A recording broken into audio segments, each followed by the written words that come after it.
Boa noite a todos. Vamos dar início aos trabalhos da nossa casa, pedindo a Deus, a Jesus, que nos abençoe agora e sempre. Hoje aparece destacado o amigo Romilson com o tema 160 anos do Evangelho segundo o Espiritismo. Vamos ler uma página do livro Caminho, Verdade e Vida, lição 170, e em seguida passar a palavra para o nosso irmão. Domínio espiritual. Não estou só porque o Pai está comigo. Palavras de Jesus está em João, capítulo 16, versículo 32.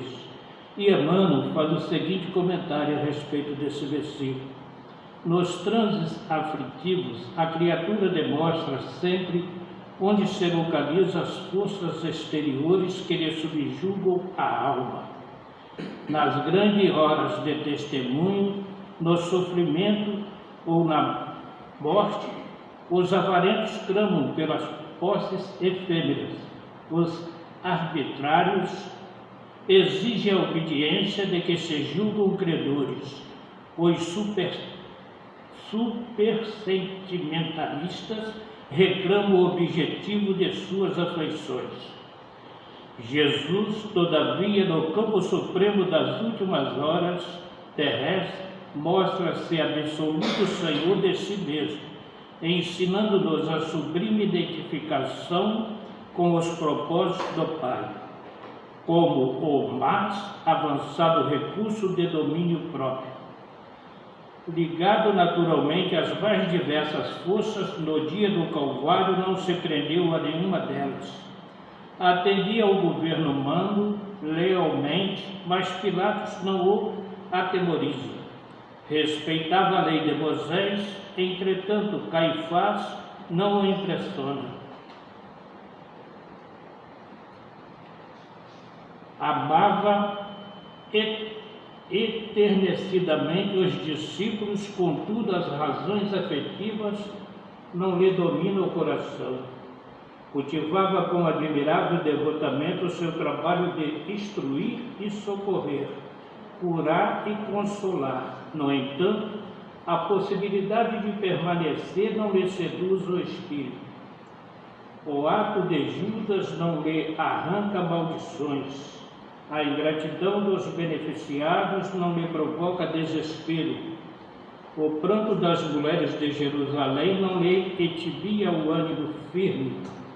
O sarcasmo da multidão não lhe quebra o silêncio. A cruz não lhe altera a serenidade.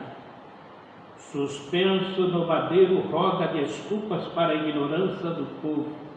Sua lição de domínio espiritual é profunda e imperecível.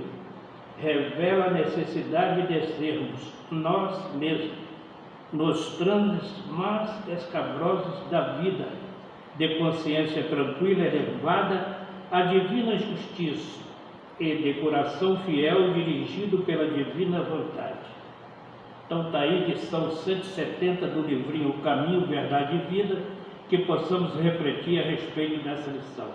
Então vamos fazer a nossa prece e em seguida passar a palavra para o nosso irmão. Então vamos orar. Querido Jesus, bondoso amigo, abençoa cada um de nós nessa noite.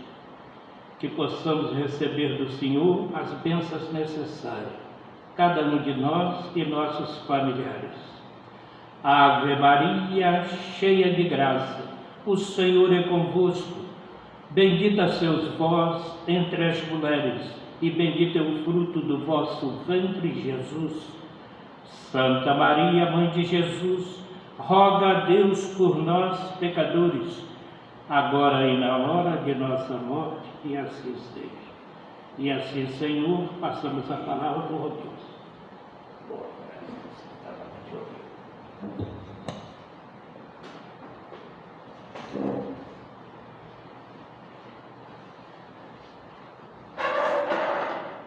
Boa noite a todos. Que a paz do divino Mestre Jesus esteja nos nossos corações agora e sempre. Domingo próximo passado, como é do conhecimento de todos vocês, terminou a 59ª Semana Espírita de Volta Redonda. cujo tema central era 160 anos do Evangelho segundo o Espiritismo. Então, Felipe nos pediu que na noite de hoje a gente falasse sobre exatamente essa data, 160 anos do Evangelho segundo o Espiritismo. Foi bastante proveitosa, eu só consegui, na realidade, assistir 2 das palestras, que são dos outros compromissos que eu tinha na noite, durante a noite, mas foi bastante proveitosa, uma semana bastante interessante. E então nós estamos nesse mês de abril vivendo 2 datas extremamente importantes para a doutrina espírita. Ontem, já que hoje é 17, aliás, antes de ontem, né? Dia 15, nós tivemos na segunda-feira 160 anos de comemoração do lançamento do Evangelho segundo o Espiritismo, que foi no dia 15 de abril de 1864. E amanhã, dia 18 de abril, nós comemoramos 167 anos de lançamento do Livro dos Espíritos, a obra básica, fundamental da doutrina espírita. Como dizem os amigos espirituais, inclusive foi publicado no Jornal Espírita, muitos anos atrás, ele é a pedra angular da doutrina espírita. O que isso quer dizer? A pedra angular é a partir dali que você começa toda a edificação. E o Livro dos Espíritos, não é o tema da noite de hoje, mas só para relembrar vocês, quando ele foi lançado a primeira vez em 18 de abril de 1857, não é do jeito que nós conhecemos hoje.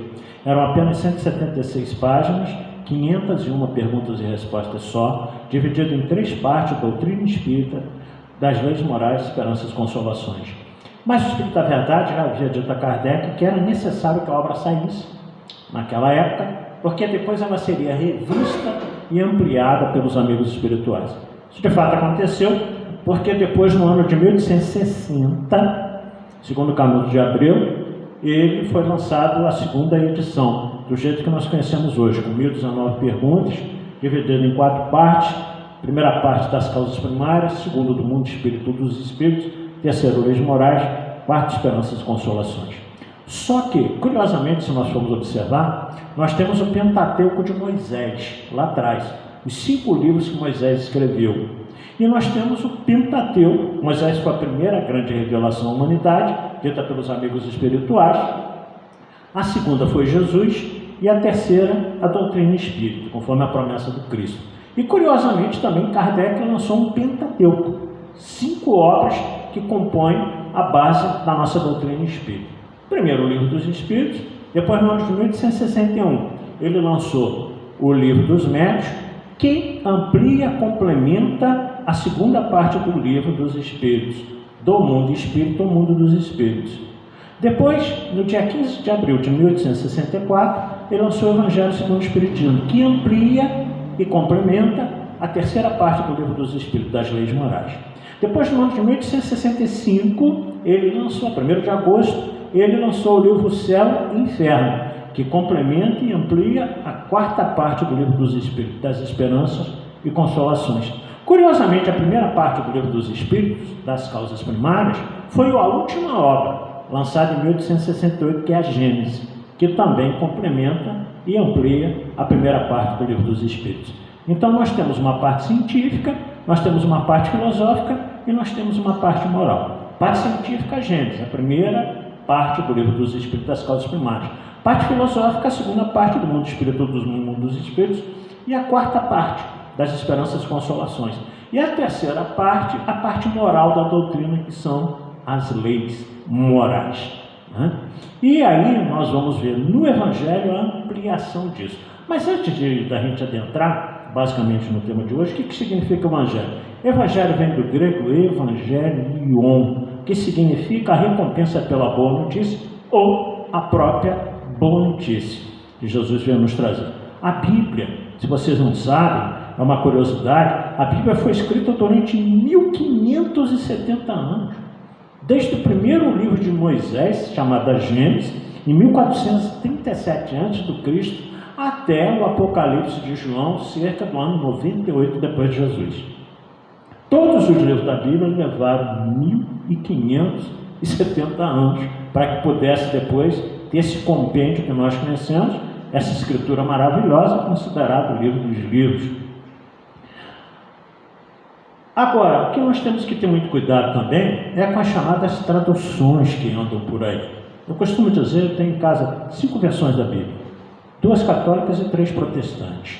Dependendo da sociedade bíblica que traduziu, a gente não encontra concordância, porque toda vez que eu montei ao longo desses quase 40 anos de oratório espírita, toda vez que eu montava um tema que falava sobre alguma questão do Evangelho, eu pesquisava lá em cima. Eu queria ver a concordância de uma para a outra. E curiosamente, nem entre as 3 Bíblias chamadas protestantes, havia concordância em alguns pontos, por uma razão muito simples. Depende da sociedade bíblica que traduziu. É por isso que os italianos têm uma frase que eu acho muito interessante. Os italianos dizem assim: ogni traduttore è un traditore. O que isso em italiano quer dizer? Ogni, todos. Tradutores são traidores. Então, o italiano se afirma que todo tradutor, ele traduz de acordo com o interesse dele. Isso nós vemos, que eu acho interessante que a sociedade bíblica, protestante, ela era bem fiel à Bíblia católica. Qual é a Bíblia católica que os católicos têm como sendo a Bíblia mais correta, a Bíblia mais fiel, a chamada Bíblia de Jerusalém? É uma Bíblia do ano de 1984, que tem o carimbo da Igreja Católica imprimatur. Quando vocês viram o carimbo na Bíblia imprimatur, é a Bíblia que os católicos consideram a mais de acordo com os escritos de Jerusalém, assinada pela época, na época, pelo arcebispo de São Paulo, Dom Paulo Evaristo Arnes. Então, é considerada a Bíblia, digamos assim, para os católicos, aquela mais fiel àquilo que foi escrito lá em Jerusalém, na época do Cristo, e durante todo esse período que nós falamos para vocês. O que nos interessa a nós espíritas, geralmente, é o Novo Testamento. Por quê, Robinson? Por uma razão muito simples. O Antigo Testamento é rico em mensagens dos profetas, não tenham dúvida. Há previsões em Isaías, há previsões em Jeremias, em vários profetas, inclusive do que aconteceria com Jesus. Está lá no Antigo Testamento. Tem muitas lições ali que nos servem. Se nós pegamos o próprio livro de Isaías, o livro de Reis, de Provérbios, nós vamos achar tanta coisa extremamente interessante lá para aqueles que estudaram a Bíblia, e que realmente é bom para o nosso conhecimento. Mas por que nós espíritas nos dedicamos mais ao Novo Testamento? A razão é muito simples: nós somos cristãos. E se nós somos cristãos, quem é que nós devemos seguir? O Cristo. E aonde é que está a mensagem do Cristo na Bíblia? No Novo Testamento. Nos 4 evangelistas, Mateus, Marcos, Lucas e João. Cada um deles, só para nós termos uma ideia também, Mateus tem 28 capítulos, Marcos tem 16, Lucas tem 24, João tem 21. São 89 capítulos nos 4 evangelhos para que nós nos deleitemos com os ensinos que lá estão. Na sua quase totalidade, obviamente, Jesus. Porque Jesus nos instruiu de 3 maneiras: através de ensinos, de passagens e de parábolas. Então nós temos 89 capítulos nos 4 evangelistas. O Novo Testamento é composto de 27 livros, porque depois do Novo Testamento nós temos o Atos dos Apóstolos, depois nós temos as cartas de Paulo, primeiro aos Coríntios, 2 cartas, depois nós temos aos Romanos também 2 cartas, depois nós temos as cartas de Paulo aos Colossenses, aos Tessalonicenses, a Tito, a Hebreu, a Filemão. Depois nós temos a carta de Pedro, depois nós temos a carta de Tiago, temos a carta de João e finalmente nós temos o Apocalipse de João. Posso ter esquecido algum aqui de cabeça, muita coisa para a gente lembrar, Mas são 27 livros no Novo Testamento. Então por isso que nós espíritas nos dedicamos mais ao Novo Testamento. Não que a gente não deva conhecer o Antigo, até porque, como todos vocês sabem aqui, eu fui muito católico na minha infância e juventude, eu estudei bastante as Escrituras, até porque eu tinha assim um idealzinho de, quem sabe, ser padre, A Igreja Católica deu sorte, porque eu não fui, não consegui, Mas é uma brincadeira, é óbvio, mas em Paraíba do Sul, minha terra natal, eu frequentava muito a missa, a igreja, e ficava perturbando o padre na sacristia o tempo todo, cheio de curiosidade. O padre não conseguia me responder algumas coisas, ele dizia que era mistério. Eu sempre tive na minha cabeça o seguinte: bom, mistério, mas um dia eu vou querer saber isso. E quando eu me tornei espírita, aí sim eu encontrei o esclarecimento dentro dessa doutrina maravilhosa daquilo que a igreja não me completava, e eu me tornei espírita pela grandiosidade dessas obras ali.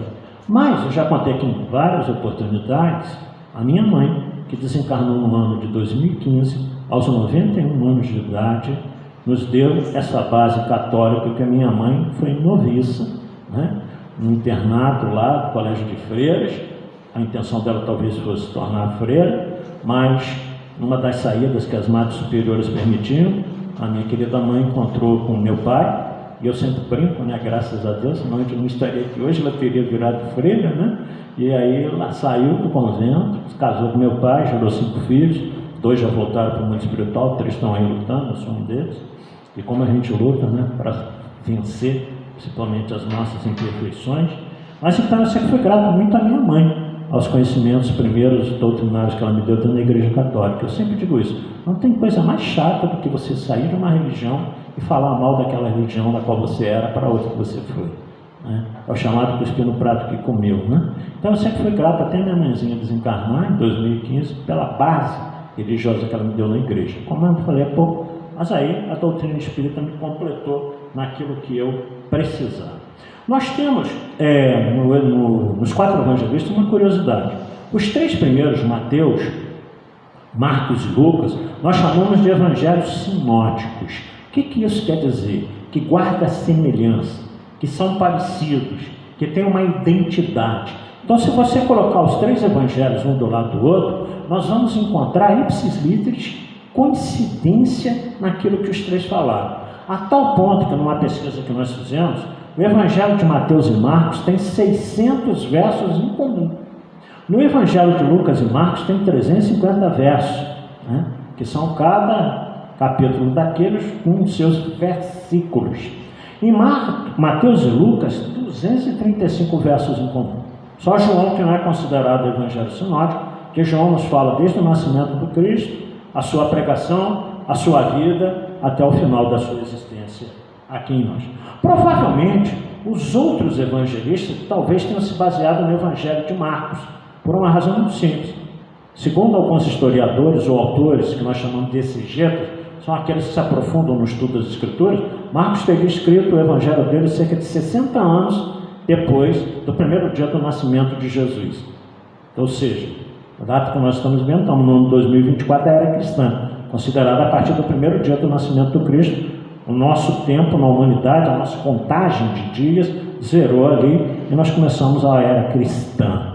Então, Marcos escreveu 60 anos depois do nascimento de Jesus. Mateus, cerca de 90 anos. Lucas, cerca de 70 a 90 anos. Não há muita concordância, é óbvio. Ninguém sabe direito quando eles começaram a escrever. E finalmente João, provavelmente 98 anos depois de Jesus, né? Foi o último a escrever o seu Evangelho, consequentemente o Apocalipse. E aí a gente fica naquela historinha, né? Puxa vida, mas tanto tempo escrito depois, será que eles escreveram a verdade? Será que não houve uma falha mental daquilo que eles vivenciaram, que eles presenciaram com Jesus? Pode ser que alguma situação ali, alguma coisa não seja muito precisa, porque a gente fica sabendo de um fato hoje, amanhã a gente já muda aquele fato que nós ouvimos, a gente dá uma outra versão, e assim sucessivamente. Então vejamos, tantos anos depois, porém, há um agravante aqui. Todos eles eram inspirados pelo alto. Todos eles eram inspirados pelos espíritos superiores. Então é óbvio que todos eles procuraram manter a postura, a dedicação e, consequentemente, a realidade daquilo que eles presenciaram e ouviram dizer. O Novo Testamento é testamento em hebraico, em grego, diateque. Testamento foi pronunciado pela primeira vez, exatamente por Paulo, no seu 2º livro em Coríntios, no capítulo 3. Foi o primeiro a chamar os evangelistas aquilo que eles escreveram de um Novo Testamento. O nome inicial, agora vamos para o Evangelho segundo o Espiritismo, que é a nossa mensagem da noite de hoje. O nome inicial, em 1864, dia 15 de abril, era imitação do Evangelho segundo o Espiritismo. Mas aí, por intuição dos amigos espirituais e dos próprios amigos de Kardec, como o editor Didier e tantos outros, né, disseram assim, Didier não, que ele já tinha desencarnado, mas os amigos mais presente de Kardec. Sabe, mas esse negócio de imitação do Evangelho está meio esquisito, né? Você não acha melhor mudar esse nome, não? Até porque é uma análise nossa, tá? Imitação dá a impressão que é uma cópia. Dá uma impressão que você pegou aquilo ali e clonou, né? O recorte colhe. E aí eles sugeriram tirar o nome de imitação. E só 2 anos depois, em 1866, aí passou a ser chamado, na sua 3ª edição, a ser chamado Evangelho segundo o Espiritismo. Bom, quando nós pegamos essa obra fantástica, que muitas pessoas dizem é a obra que nos consola, a obra que nos conforta, é o meu livro de cabeceira, foi a primeira obra que realmente eu ganhei dentro da doutrina espírita. Mas a primeira obra que todos nós como espírito deveríamos ler seria o Livro dos Espíritos, que é a nossa base fundamental. Ali contém tudo. Ali nós temos os 3 aspectos da doutrina espírita: ciência, filosofia e religião. Mas sem dúvida alguma, as pessoas também nos dizem: puxa vida, eu estou chateado, eu estou com um problema que não tem, né? E aí eu abro o Evangelho segundo o Espiritismo, não é que cai aquilo que eu estava precisando ler, e vai cair sempre, porque tudo que está ali é tudo que nós precisamos ler todas as vezes que nós abrimos aquela obra. Ela é tão fantástica nisso que sempre nós vamos abrir aonde nós estamos precisando ler alguma coisa que vai mexer com os nossos sentimentos naquele momento, naquela hora. Então ele é sem dúvida, muitas vezes, o livro de cabeceira de muitos de nós espíritos. Mas quando a gente abre a capa dele, o que é que está escrito na primeira página lá embaixo? Explicação das máximas morais do Cristo, a sua concordância com os ensinos espíritas, com o Espiritismo, e a sua aplicação nas diversas circunstâncias da vida. Então olha que coisa fantástica Kardec escreveu, né? Explicação das máximas morais do Cristo. Por quê, gente? Ele podia pegar os 4 evangelhos e repetir? Sim, mas aí parecia mesmo uma imitação do evangelho, né? Então, quando ele coloca, logo na primeira página, explicação das máximas morais, o que isso quer dizer?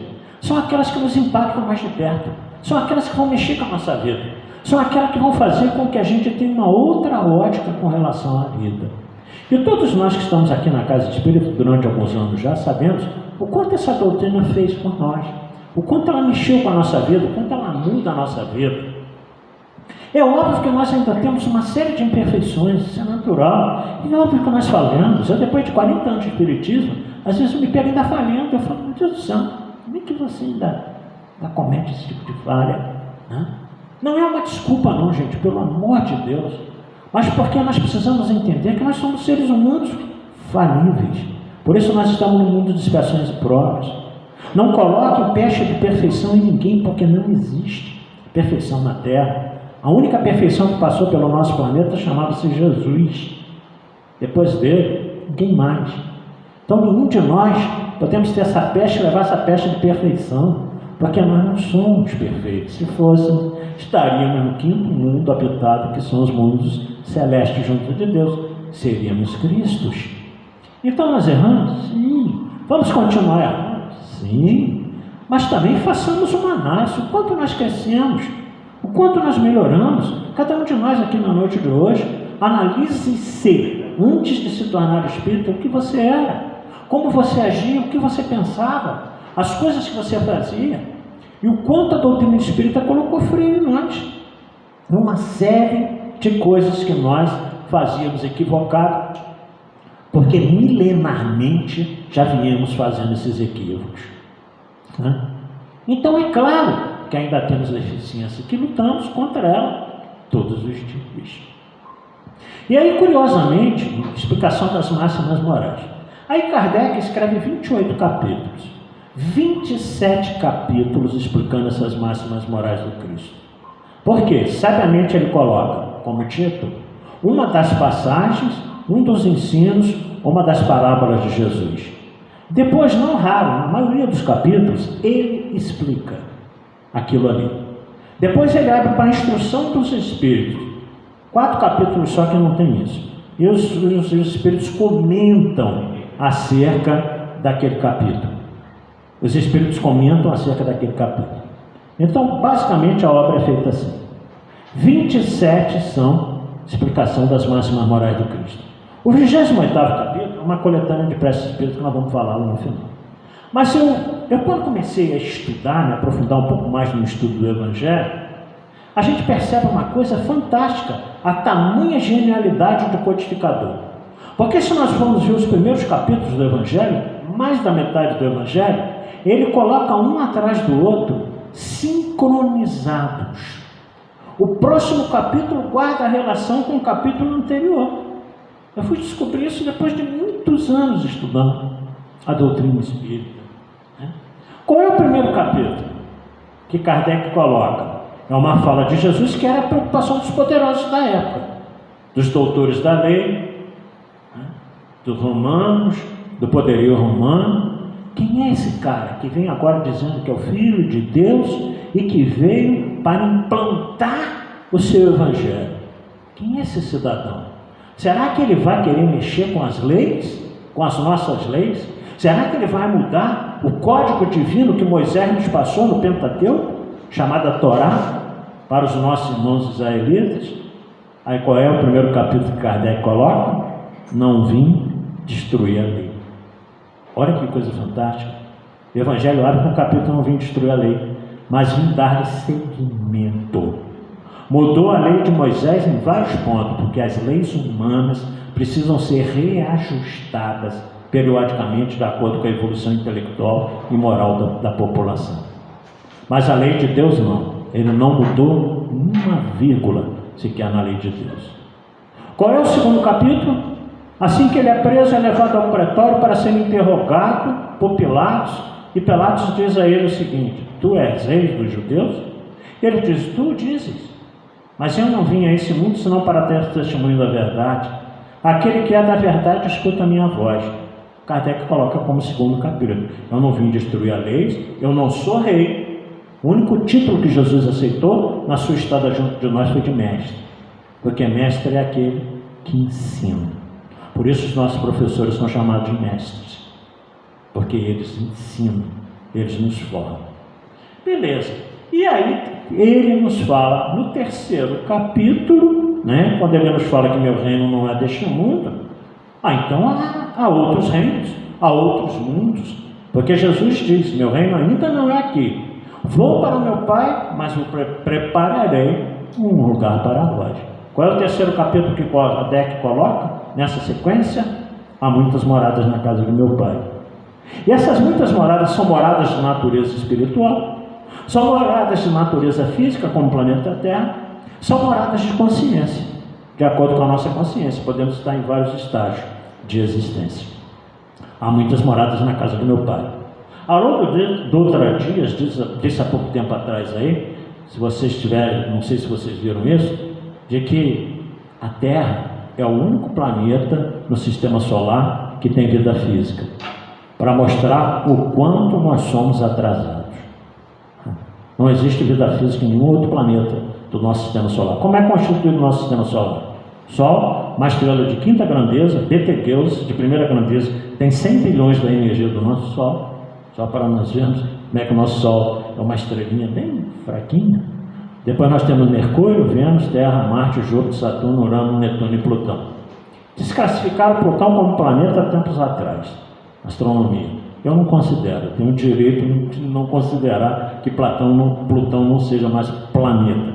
Até porque eu sempre fui apaixonado por astronomia na infância, eu li enciclopédias inteiras sobre astronomia, e eu fixei que Plutão para mim é planeta e vai ficar na minha memória.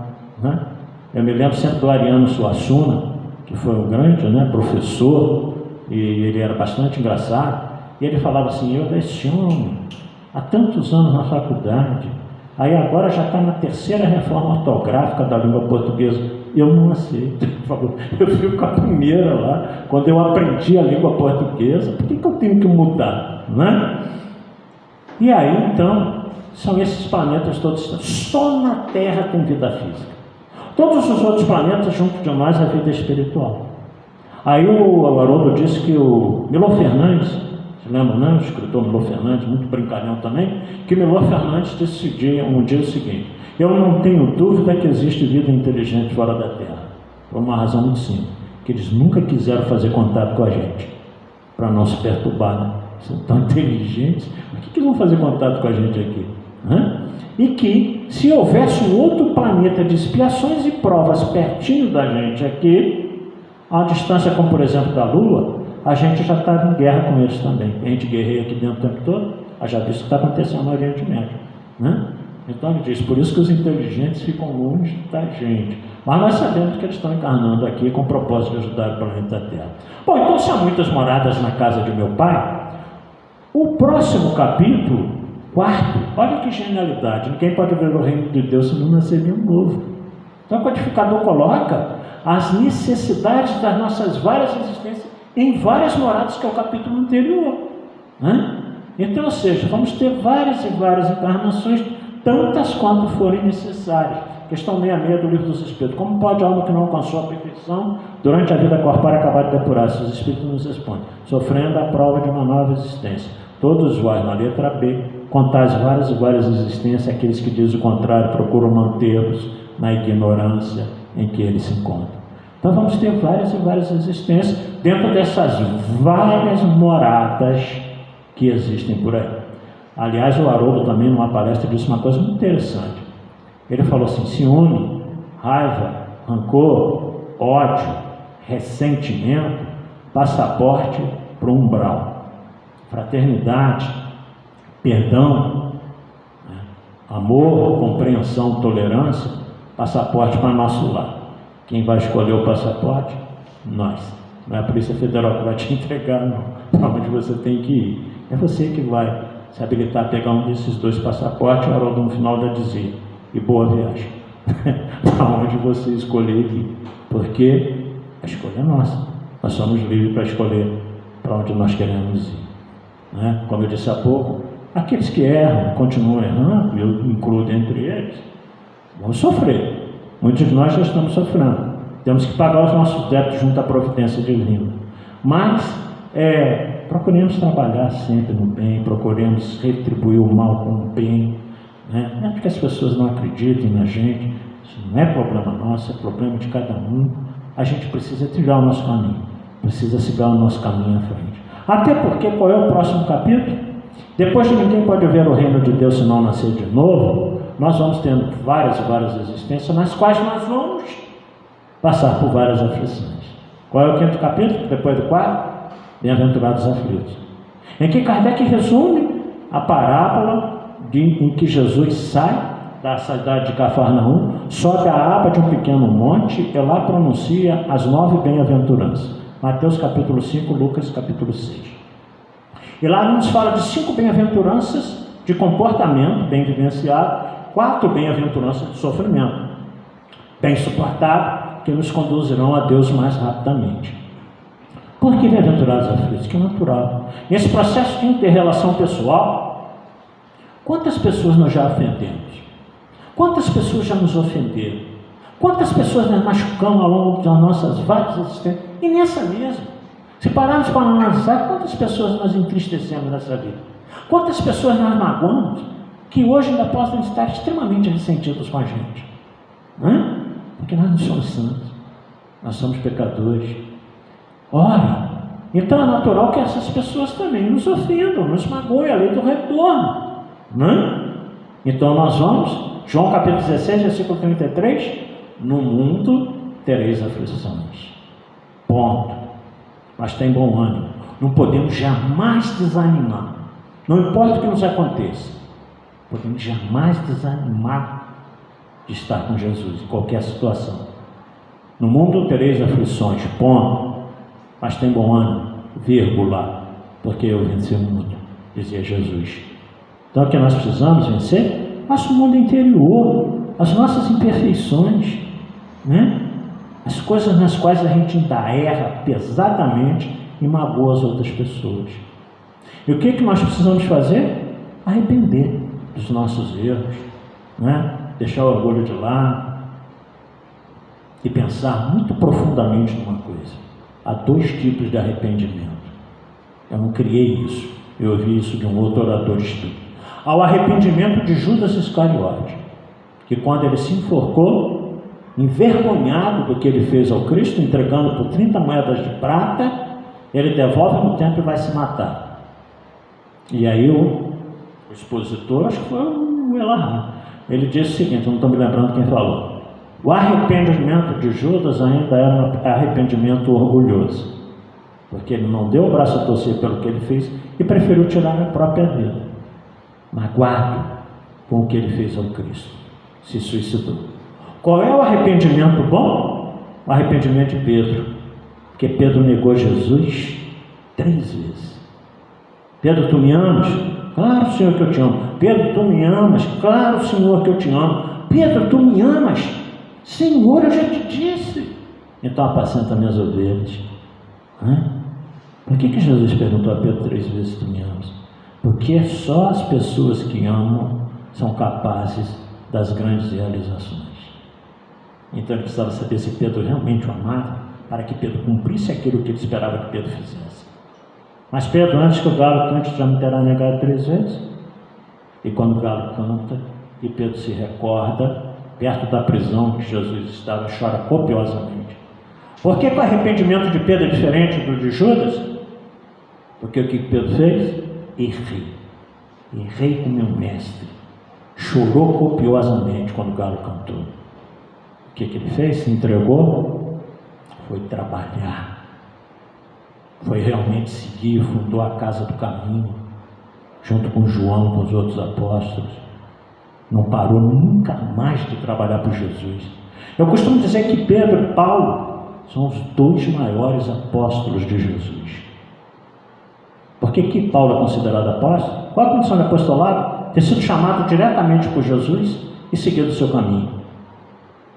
Paulo não contava entre os 12 primeiros, mas depois ele foi chamado diretamente por Jesus às portas de Damasco.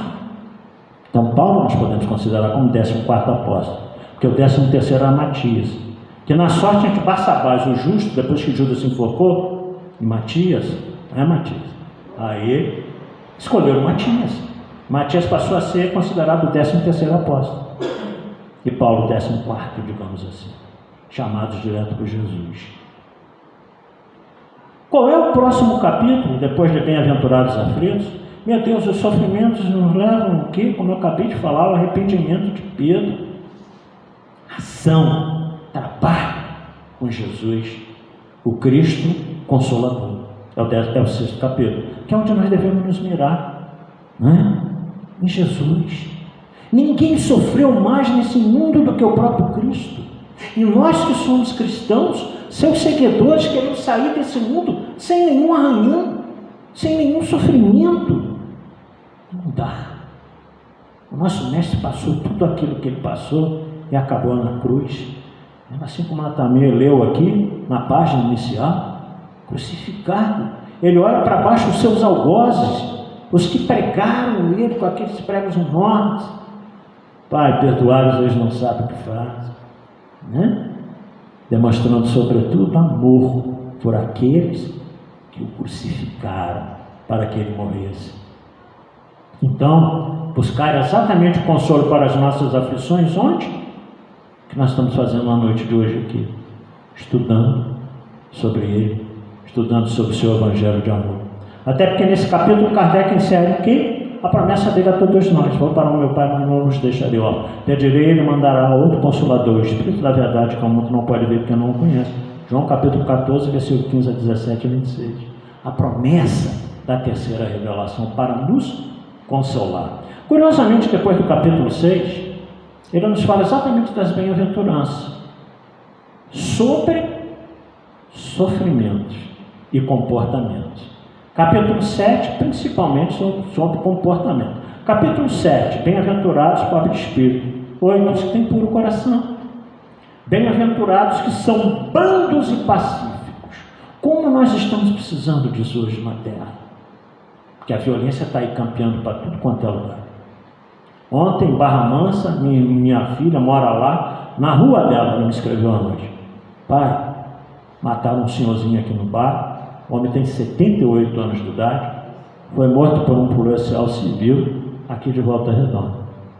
O policial civil foi preso imediatamente Eu até falei com minha filha, tirar a vida do homem de 78 anos, e já está quase indo, né? Para que isso? E o policial civil disse, sério, não tinha motivo para matar ele não. Só que levantou da mesa dele no bar e falou, deve ser um tiro no outro. Só a doutrina para explicar. Esse ódio dele por esse cidadão, não nessa vida. Mas o mundo está assim. O mundo está belicoso, porque nós somos belicosos.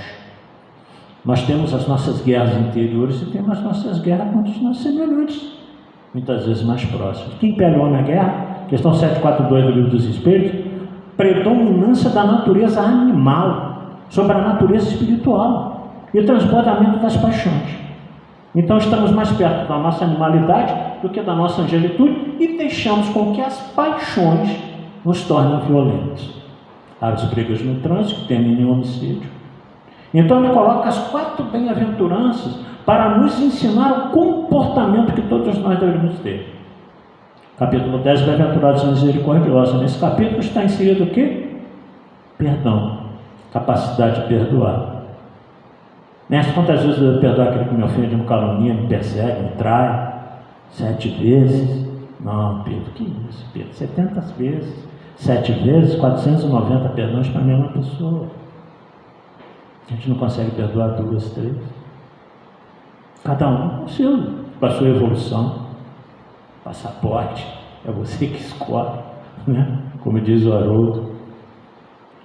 E aí, no 11º capítulo, olha a sabedoria. Depois que ele nos fala das bem-aventuranças de comportamento, amar ao próximo como a si mesmo. É o 11º capítulo. Todo um capítulo nos ensinando a amar ao próximo como a nós mesmos. Ou seja, então se eu não amo ao próximo, eu não amo nem a mim mesmo. Como é que eu vou amar alguém se eu não amo a mim mesmo? Mas se o amor ao nosso próximo, que Moisés disse, amai os vossos amigos e odiai os vossos inimigos, tem muita gente que ainda está professando Moisés. Jesus disse, aprendeste que foi dito. Olha ele reformando uma lei de Moisés. Aprendeste que foi dito, amai os vossos amigos e odiai os vossos inimigos. Eu, porém, vos digo, amai os vossos inimigos, fazei o bem aos que vos perseguem e caluniam, a fim de seres filhos do vosso Pai que está nos céus. Porque amar amigo é muito fácil. Amar quem nos ama, quem faz tudo que a gente quer, qualquer um faz. Difícil amar aqueles que se colocam na condição de nossos adversários. Mas é isso que o Cristo ensinou. E por que 2.000 anos depois a gente não consegue? Então, amar ao próximo como a si mesmo. Qual é o próximo capítulo do 2º Evangelho? Todos vocês conhecem? Amar os vossos inimigos, né? Porque amar amigo é muito fácil. Qual é o 13º capítulo? Uma das condições do amor é que nós sejamos caridosos. Uma das mais belas definições que eu já vi que caridade é caridade ou amor em movimento. A oportunidade que nós temos de demonstrar na prática que nós amamos sendo caridosos para com essas pessoas. E qual caridade? De dar bens materiais? Bom, porque há necessidades imediatas que precisam ser sanadas. Mas nesse capítulo, não saiba a vossa mão esquerda o que dê a vossa mão direita, nos pede a humildade da ação no bem, né? Nos pede que a gente não fique alardeando o que a gente faz de bom. É óbvio que aqui na frente eu sempre agradeço a ajuda que vocês me dão. Maura acabou de chegar com mantimentos, né? Já tinha um mantimento ali que eu nem sei quem colocou. Então isso beneficia que a gente possa ajudar as famílias que a gente atende. Então, agradecer não é tornar vocês publicamente, como eu acabei de falar da Maura, do Matias, não é isso. Mas é um dever da gente agradecer aqueles que nos ajudam a ajudar as outras pessoas. Mas nesse capítulo 13, Irmã Rosália, numa comunicação em Paris do ano de 1860, nas instruções dos Espíritos, ela diz assim, a caridade material é necessária, mas há uma caridade que bem poucos de vós praticam. A caridade moral, que consiste em suportarmos uns aos outros. 1860, suportarmos uns aos outros. Eu amo a Arlete, desde que ela fique longe de mim. Não é o caso, né, Arlete? Que a gente se dá bem há 40 anos quase. Mas então é isso, né? Eu amo. Não, eu não te desejo mal não, tá? Mas da justiça de Deus você não vai escapar não. Eu te desejo mal, mas estou torcendo para Deus te dar uma mascada boa, né? Então, ou seja, Muitas vezes são sentimentos escondidos. Bom, e depois? Qual é o próximo 14º capítulo? Honrai a vosso pai e a vossa mãe, que é uma das maiores formas de amor, aqueles que nos deram a vida, por aqueles que nos trouxeram ao mundo. Eu já falei aqui em outras oportunidades, meu pai desencarnou, tinha 9 para 10 anos. Foi terrível, extremamente traumático na vida de todos nós lá em casa, né? Meu pai tinha erros, meu pai falhava, mas eu amo meu pai de paixão. Eu sinto falta dele até hoje, a vida inteira eu senti falta dele.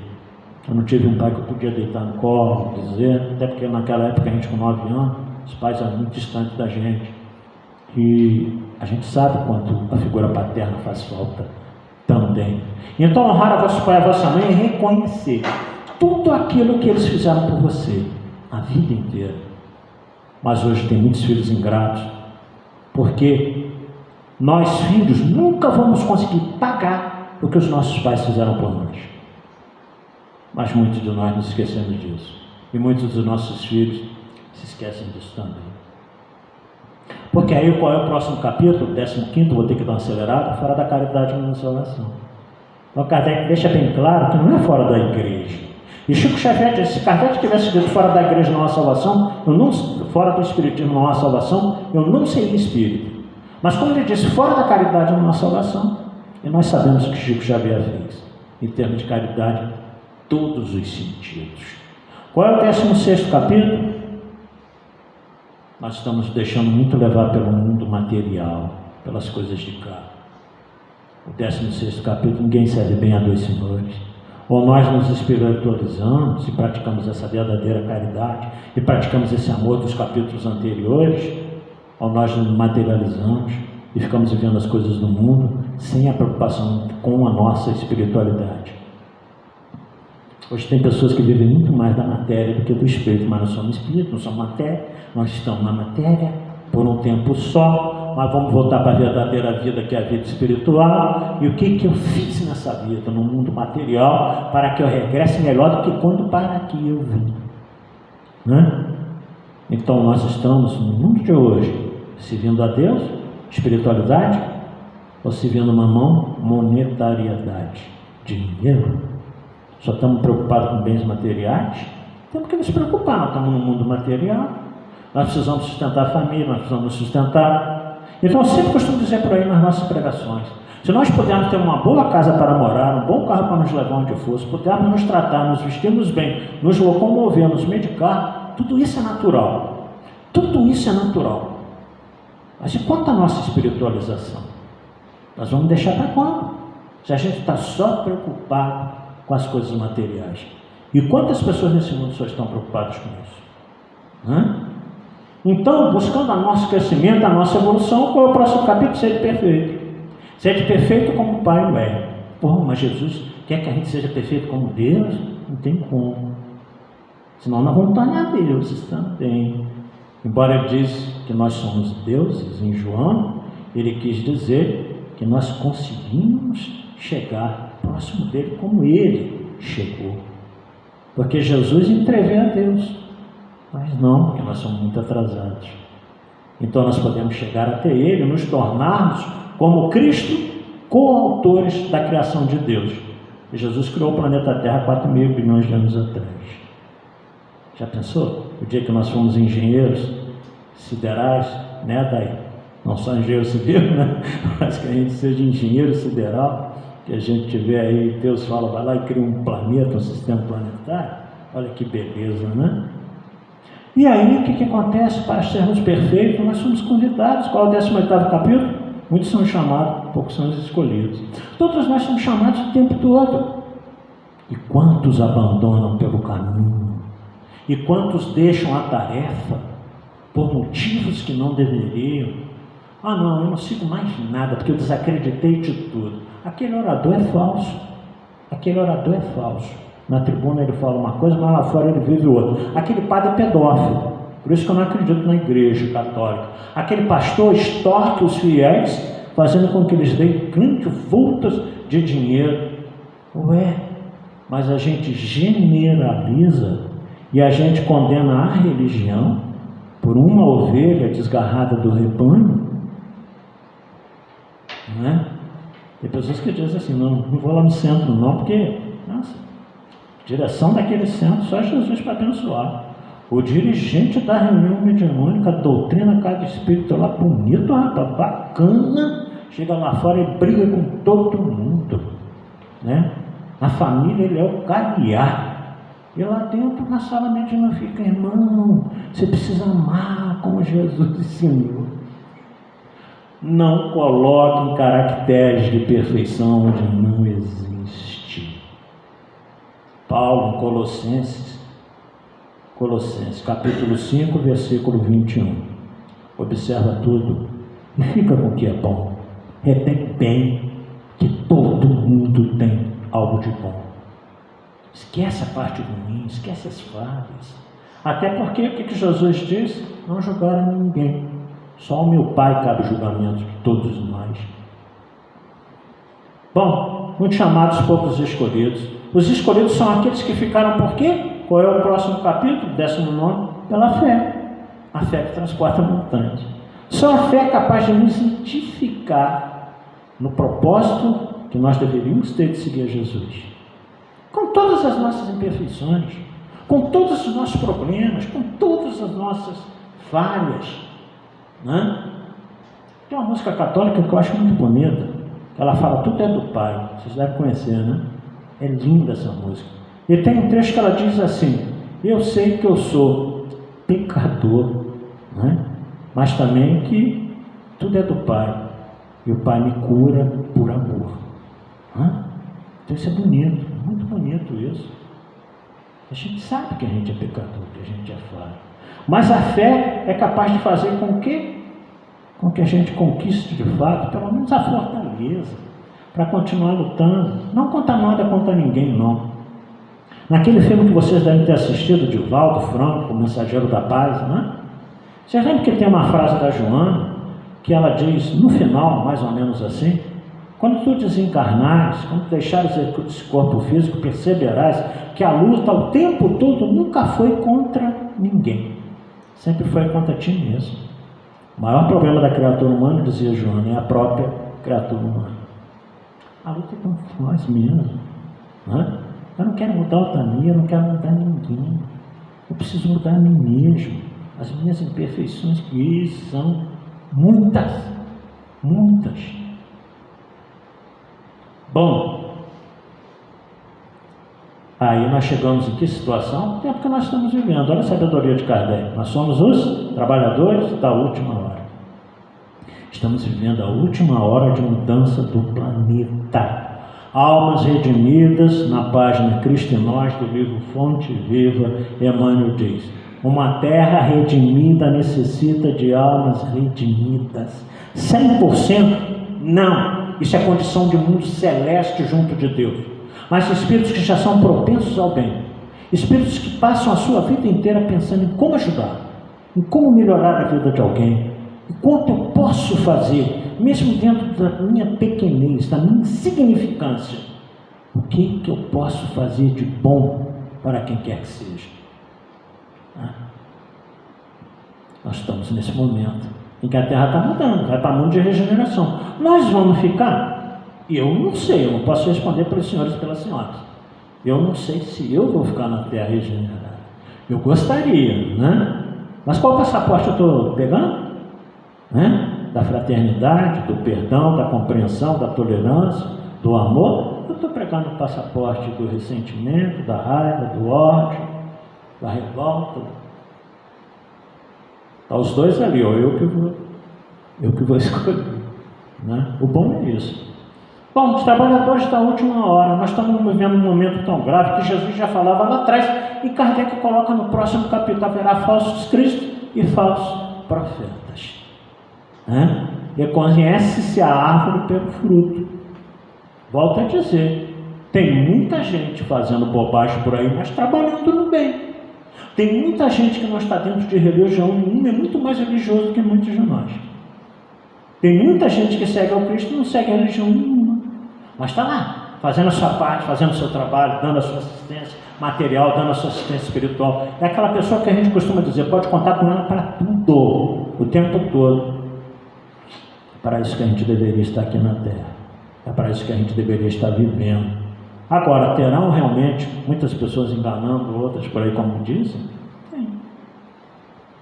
Por isso que nós temos sempre a preocupação, sabedores da minha imperfeição, dos meus erros.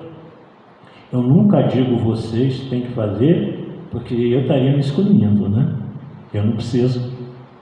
Eu já fiz, né, o trabalho. Aí eu estaria vivendo um processo obsessivo terrível. Vocês que me conhecem há tantos anos sabem que eu sempre digo nós, porque eu estou sempre me incluindo nas imperfeições do mundo. Eu estou sempre me incluindo entre os orgulhosos.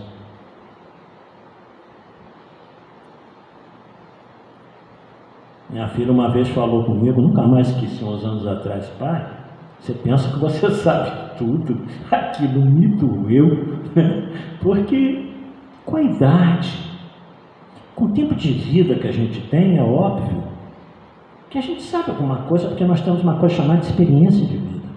Eu adoro ouvir quem tem 70, 80, 90 anos, porque ele tem mais experiência de vida do que eu. Podemos não ter o mesmo nível intelectual e moral, mas os mais idosos, eles têm experiência, né?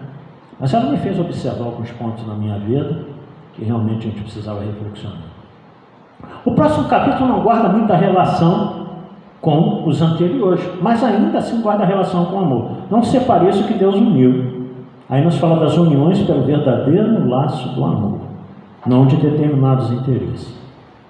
É por isso que muitas uniões acabam, quando já não existe mais o amor, quando não existe o respeito, quando cada um resolve tomar uma posição diferenciada.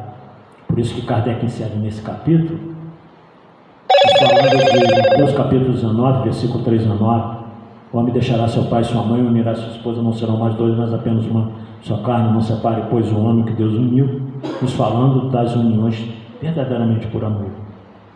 Qual é o segundo capítulo? Segunda parte desse capítulo, 22, divórcio.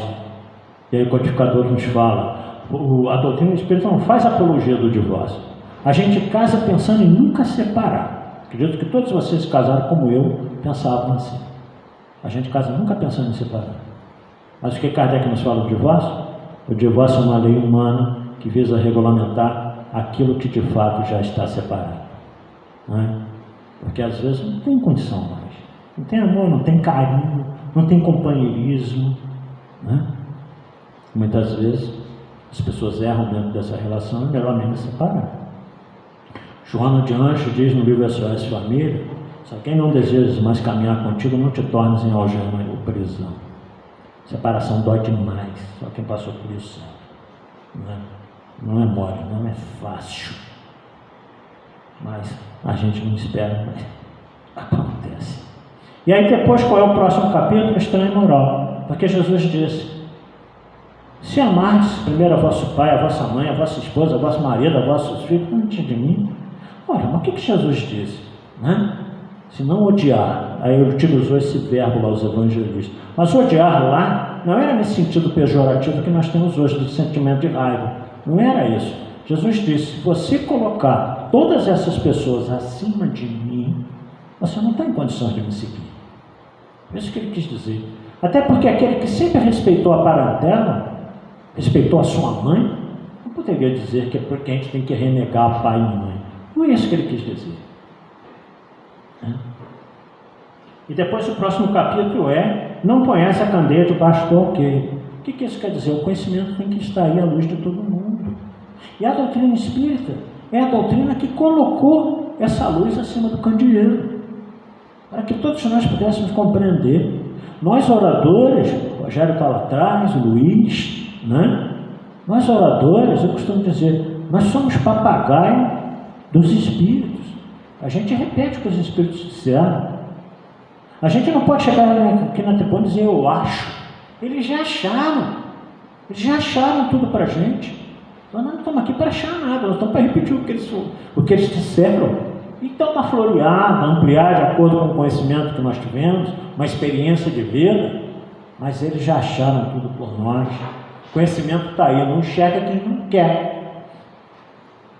Depois, buscar e achareis. O que é que nós temos buscado nas nossas vidas? que as pessoas pedem, buscam um monte de coisa, mas equivocadamente. Deus não me ouve. Ele te ouve, Ele só não te dá aquilo que Ele sabe que você não necessita e não mereça ter. São os dois viés que movem a nossa vida. Há uns anos atrás, gente, olha como as pessoas pedem umas coisas, né? Não é no outro capítulo. Buscar e achareis. Então depois, nós precisamos entender que tudo aquilo que Deus nos dá como dom, não podemos colocar preço. Dai gratuitamente que de graça recebeste. No seminário de domingo da Carmen Silveira lá, ela falou, não citou nomes, é óbvio, que hoje tem muito espírita dando cursos na internet, cobrando para você participar dos cursos. Se a gente tem o dom de fomentar um estudo, de fazer um seminário, uma palestra, a gente não pode botar preço nisso. O dom que você tem que devolver, porque Deus te deu, te emprestou aquele dom, você tem que dar gratuitamente. Acontece com a gente que viaja muito por aí, algumas casas mais longe estão fazendo assim: vou te dar uma ajuda gasolina, né, menino? E o que a gente faz? Sai dali, o primeiro posto que a gente para e coloca, né? Não fica um centavo daquele dinheiro que é o dinheiro para gasolina. Nós não estamos cobrando pela palestra. Se a gente fosse cobrar pela palestra, seria muito mais, né? Não cobra às vezes nem a gasolina. Eu ainda brinco às vezes quando me ajuda, eu falo assim: o pedágio é por minha conta, né? Mas não cobra nem a gasolina. Mas porque eles entendem a nossa dificuldade, com o salário que a gente tem de bancar todas as viagens. Gente, tem mês que eu faço 8 viagens para fora da volta. Vou bancar tudo e tem bancado, né? Eu falo assim: não, enquanto eu estiver trabalhando, não precisa não, hora que eu aposentar eu aceito. Mas olha, então isso não é cobrar, isso é uma ajuda natural. Agora você botar preço, não, eu vou fazer palestra assim, lá, né? Amanhã eu estou em Rio das Flores. Eu vou fazer palestra em Rio das Flores, olha, mas eu quero R$500. Eu estou botando preço naquilo que eu estou fazendo, não é esse o objetivo. Caminhando para o nosso final, pedir obtereis, é o último capítulo do Evangelho segundo o Espiritismo, que nos fala das máximas morais do Cristo. Então, nem como Jesus diz, tudo que pediu obtereis, mas Ele quis dizer, tudo aquilo que a gente peça, que realmente vai nos acrescentar. Pedir coragem para continuar lutando, pedir paciência para suportar as injunções da vida, pedir compreensão, pedir que nós sejamos um pouco mais fraternos, pedir que nós sejamos um pouco mais humanos, pedir sobretudo que nós tenhamos resignação diante dos sofrimentos da vida. Isso Ele vai nos dar. Agora, pedir para ganhar na Mega Sena. Senhora, a Mega Sena está acumulada, não diz aí quais são as 6 dezenas. Não vai dar. Eu vi, realmente caminhando para o nosso final, avançando 2 minutos lá, 3, eu vi uma vez, o cidadão entrou no ônibus para assaltar, e na porta do ônibus ele fez o sinal da cruz, pedindo proteção, entrou no ônibus, sacou a arma e começou a assaltar. Ele pediu proteção para o assalto. Qual é a proteção que Deus devia dar a ele ali naquele momento? Que ele fosse preso o mais rápido possível, para ele não se comprometer e nem comprometer a vida de ninguém que ele estava assaltando. Eu não sei se isso aconteceu, mas mostrou no jornal ele fazendo o sinal da cruz, entrou no ônibus, sacou a arma e saiu no assalto. Eu nunca vi pedir proteção para assalto, a primeira vez que eu vi. Pedir e obtereis, então será que ele teve? Não sei, eu não vi o final da história. E finalmente o 28º capítulo, coletânea de preces espíritas do Evangelho segundo o Espiritismo, para quem tem dificuldade de orar. E começa no primeiro subcapítulo a explicação da oração do Pai Nosso. Aquilo ali dá uma palestra, amiguinhos oradores. Ali dá uma palestra só sobre a oração do Pai Nosso. Depois tem prece por várias situações, pelos sofredores, pelo suicídio, pelos espíritos felizes, pelas reuniões da casa espírita, né? Por um parente doente, por um que está desencarnando, quem está nascendo. Lá tem preces resumidas para quem tem dificuldade de orar, embora saibamos que a oração tem que vir do coração. A prece, conforme está no Livro dos Espíritos, não é encher de palavras bonitas a nossa oração, mas é falar muitas vezes simplesmente uma frase, mas sentido do coração, porque é isso que realmente nos habilita esse contato com a espiritualidade superior. Então fica aqui, 4 minutos avançado no tempo, a nossa homenagem a essa obra fantástica, que dia 15 agora fez 160 anos do seu lançamento, e a nossa homenagem amanhã, dia 18 de abril, lançamento do Livro dos Espíritos, 167 anos do lançamento, né? graças a essas obras que nós hoje estamos aqui. Graças a essas obras, trazido a lume pelo codificador da doutrina do Espírito, como ele muito propriamente dizia, a obra é dos Espíritos, minha não. Eu só botei em ordem, só sistematizou, separou por assuntos, codificou. Não teria a mínima condição de fazer esse trabalho que ele fez. Por isso ele é um espírito que já veio do mundo espiritual preparado para isso, né? E nós estamos aqui preparados para desempenhar as nossas tarefas, por mais singelas e humildes que sejam, para que nós possamos um dia, quem sabe, sermos felizes. Então, paz a todos, que Deus nos abençoe agora sempre. Eu vou a palavra para o Altamiro, que está dirigindo a nossa reunião.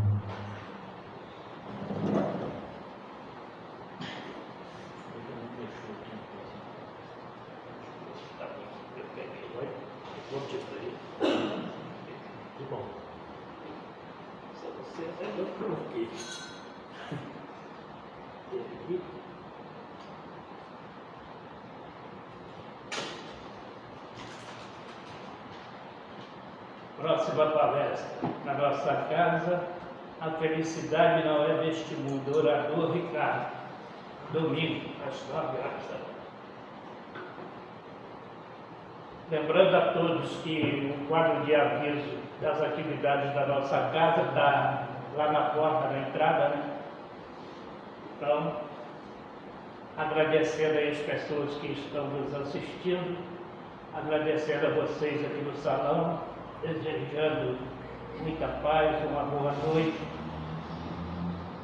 e vamos orar, agradecer a Deus.